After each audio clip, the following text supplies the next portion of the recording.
नमस्कार. आकाशवाणी छत्रपती संभाजीनगर केंद्राच्या बातमीपत्रात मी राजश्री पोहेकर आपलं स्वागत करते.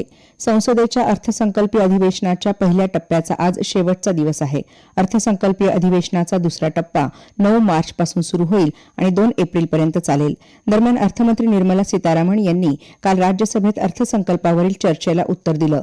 हा अर्थसंकल्प आर्थिक विकासाला चालना देऊन तसंच सर्वसमावेशक विकास सुनिश्चित करून एक मजबूत आणि स्वावलंबी भारत निर्माण करण्यासाठी वचनबद्ध असल्याचं सीतारामन यांनी नमूद केलं. पंतप्रधान नरेंद्र मोदी आज नवी दिल्लीत सेवा तीर्थ इमारत संकुलाचं अनावरण करणार आहेत. या संकुलात पंतप्रधान कार्यालय, राष्ट्रीय सुरक्षा परिषद सचिवालय तसंच मंत्रिमंडळ सचिवालयाचा समावेश आहे.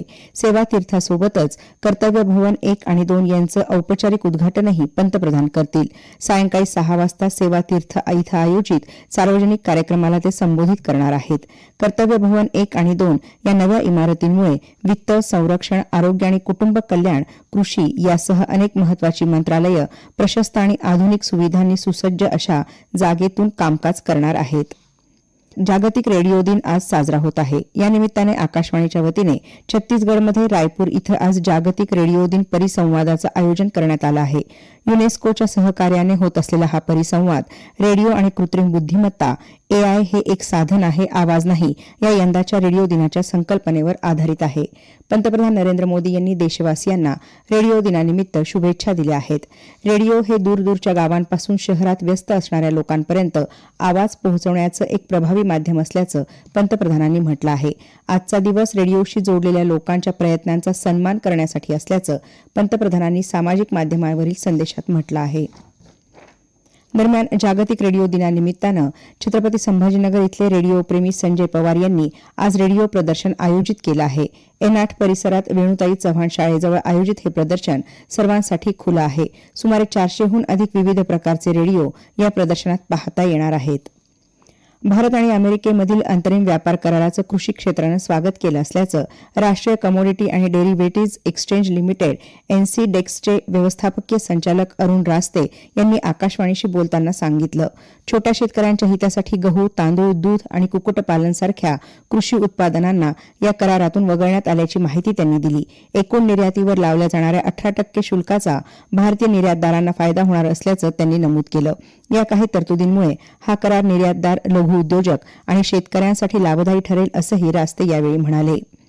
राज्यातील औषध संशोधन, उत्पादन आणि औद्योगिक विकासाला गती देण्यासाठी नाशिक, पुणे आणि नागपूर इथं इन्क्युबेशन पार्क तसंच फार्मा पार्क उभारण्यासंदर्भात राज्याचे अन्न आणि औषध प्रशासन मंत्री नरहरी झिरवाळ यांनी काल केंद्रीय आरोग्यमंत्री जगत प्रकाश नड्डा यांची भेट घेतली. या प्रकल्पांना नड्डा यांनी प्राथमिक स्तरावर मान्यता दिल्याची माहिती झिरवाळ यांनी दिली. महाराष्ट्रातील अन्न आणि औषध प्रशासन विभाग अधिक बळकट करण्यासाठी आवश्यक निधीत वाढ करण्यास नड्डा यांनी मान्यता दिल्याचं झिरवाळ यांनी सांगितलं. झिरवाळ यांनी काल केंद्रीय आदिवासी व्यवहार मंत्री जुआम ओराम यांचीही भेट घेतली.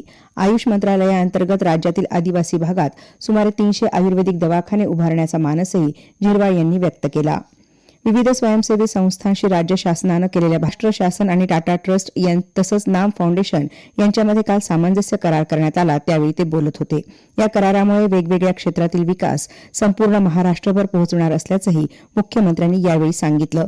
तंत्रज्ञान आणि डिजिटल नवोपक्रमाद्वारे आरोग्य, पोषण, जलसंधारण आणि ग्रामीण उपजीविका यामधील शासकीय प्राधान्यक्रमांना चालना देणं आणि सर्व घटकांपर्यंत प्रमुख योजनांचा लाभ पोहोचवण्याच्या उद्देशानं हा करार करण्यात आला आहे. छत्रपती संभाजीनगर इथल्या माणिकचंद पहाडे विधी महाविद्यालयात उद्या 14 आणि परवा 15 फेब्रुवारी रोजी अभिरूप न्यायालय स्पर्धा होणार आहे. यंदा या स्पर्धेत विविध राज्यातील 21 विधी महाविद्यालयांचे संघ सहभागी होत असल्याची माहिती प्राचार्य डॉ. अपर्णा कोतापल्ले आणि समन्वयक डॉ. अंजू सिंह यांनी दिली. राज्यातील सार्वजनिक विद्यापीठांशी संलग्न असलेल्या मान्यताप्राप्त अशासकीय अनुदानित महाविद्यालयांमधील सहाय्यक प्राध्यापक वर्गातील 5012 रिक्त पदं भरण्यास शासनाने मान्यता दिली आहे. उच्च आणि तंत्रशिक्षण मंत्री चंद्रकांत पाटील यांनी ही माहिती दिली. ज्या शैक्षणिक संस्थांकडे NAC मान्यता आहे त्यांनाच नवीन पदनिर्मितीचा लाभ मिळेल असं पाटील यांनी सांगितलं आहे. T20 क्रिकेट विश्वचषक स्पर्धेत आज ऑस्ट्रेलिया, झिम्बाब्वे, कॅनडा, UAE आणि अमेरिका, नेदरलँड हे सामने होणार आहेत. काल भारताने नामिबियावर 93 धावांनी विजय मिळवला. भारताचा पुढचा सामना येत्या रविवारी पाकिस्तानसोबत होणार आहे. याबरोबरच हे बातमीपत्र संपलं.